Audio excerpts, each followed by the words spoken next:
So, in the cover story, we see two mysterious people intruding on Puddin's chocolate town. Now, from the silhouette, it's kind of difficult to make out who these two people are, but it looks like the one on the right is a male, and the one on the left is a female. They could be from the Marines or from the underworld. It can be someone from a Yonko's crewmates, because Katarina Devon is the only female commander of Blackbeard pirates, and she wears heels, not shoes. And Shank's crew doesn't have any female commander. They can be from the German Double Six either. Their shoes make it evident. Anyways, the chapter starts with Luffy. He's kind of confused about the name of his attacks. In fact, he's having an identity crisis. He's hesitating to name his attack.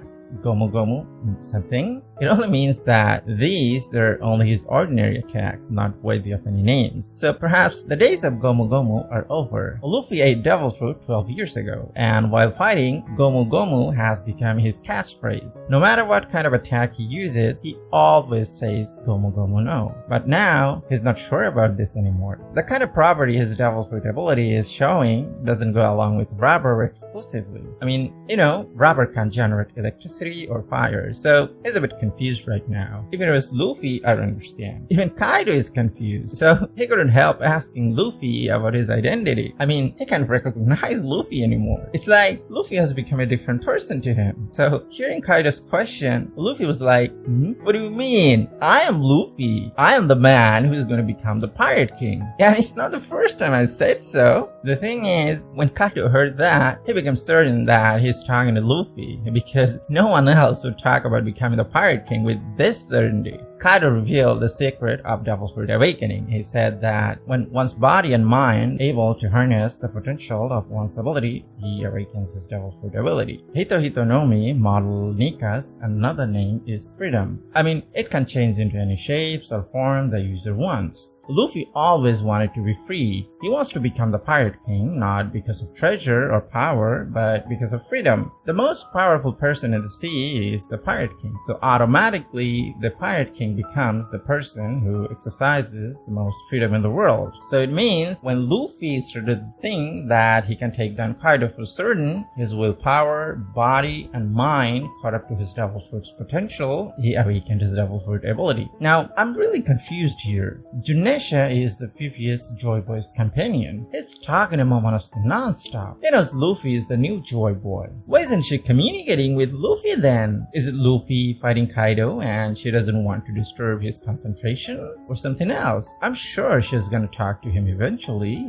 If we think that if she reveals to Luffy that he's Joy Boy, then she might reveal something that she wasn't supposed to. I don't think that's gonna be the case here. Momonosuke and Yamato already know Luffy is Joy Boy, and Kaido is looking for Joy Boy all this time. So eventually Luffy is gonna know he is Joy Boy. So I don't see her not communicating with Luffy in the end. I'm kind of wondering what Luffy's gonna ask.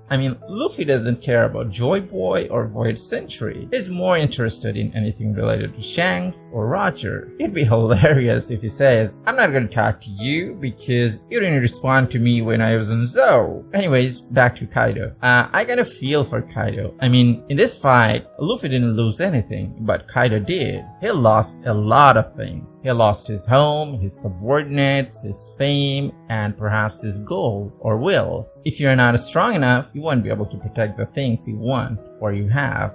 The samurai of Wano Country weren't strong enough, so they lost their country to Kaido. And Kaido is experiencing the same. One of the reasons Luffy wants to become strong, he wants to protect the things he cares about. His crewmates, his friends, his dream, and his freedom. Currently, Kaido doesn't treat Luffy as his enemy. He treats him more like his frenemy. He treats him as equal. And it's also the reason he was disappointed in Momonosuke. I'll talk about that in another video. Anyways, Kaido is not only exchanging his fist, he's also exchanging his words with Luffy. He's not only testing Luffy's strength, he's assessing Luffy's character as well. Gradually, he's coming to his own conclusion about Luffy. When Kaido fights, he doesn't take into account of his subordinates or allies. So when Luffy is fighting him without even getting anxious about his allies, Kaido thought if Luffy is also like him, doesn't care about his allies or subordinates. However, Luffy dispelled his doubt when he said he entrusted his allies to solve the problem. His only job is to defeat Kaido. Now, Onigashima is on fire. This is the best day for the people of Flower Capital. It's not because Luffy is gonna defeat Kaido or Momonosuke is gonna become the shogun, but because of something else. Today is the day of the fire festival in Wano Country. The people in the Flower Capital sent lantern in the sky, and from the sky, they got burning Onigashima in return. What a gift, right?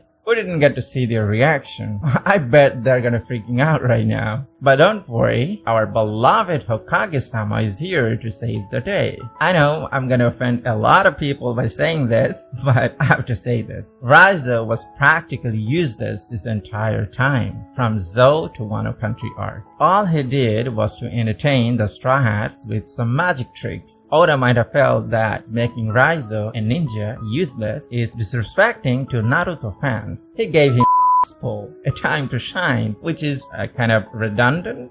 Did Raizo use some kind of summoning jutsu, or does he have some kind of interspace bag or ring where he can store things? His scroll is a massive storehouse. Now, here's the question. If his scroll can store this much water, can it store fire as well? Well, forget it. I'm not gonna talk about this anymore because I'm more interested in something else. We didn't see Denjiro for a long time. More than 6 months, right? What are you doing, man? Where are you? He has practically become the lurking legend of Onigashima now. Well, he might be after Wano Country's road poneglyph. The two people hate Orochi the most are Komurasaki and Denjiro. It would be a fitting end if they together avenge Kozuki clan. But it looks like Kanjiro got him before them. Anyways, Kaido is gradually nearing his limit. His flame clouds wouldn't be able to keep Onigashima afloat anymore. So Momonosuke must take over and save the people of Flower Capital. It'd be interesting if Luffy managed to turn the Onigashima into rubber and make it bounce a couple of times and finally settle on Ebisu Town. Destroying Ebisu Town. Luffy's Double Foot Awakening is the level above Doflamingo's Awakening. Doflamingo could only affect the surroundings, or in other words, inanimate objects. Luffy, however, can transform his opponent's muscles into rubber upon touch. And the final phase is the most exciting one. Luffy transforms into Japanese Lightning God Raijin. He's using lightning property. I'm sure he's gonna make lightning spear out of it and pierce or impale Kaido with it and end the fight. He's carrying a dragon with lightning spear. Can you imagine how awesome that is gonna be? Anyways, that's all for today. Like the video if you did, and subscribe to my channel for more, and hit the notification bell icon for updates. Thanks for watching. See you in the next video.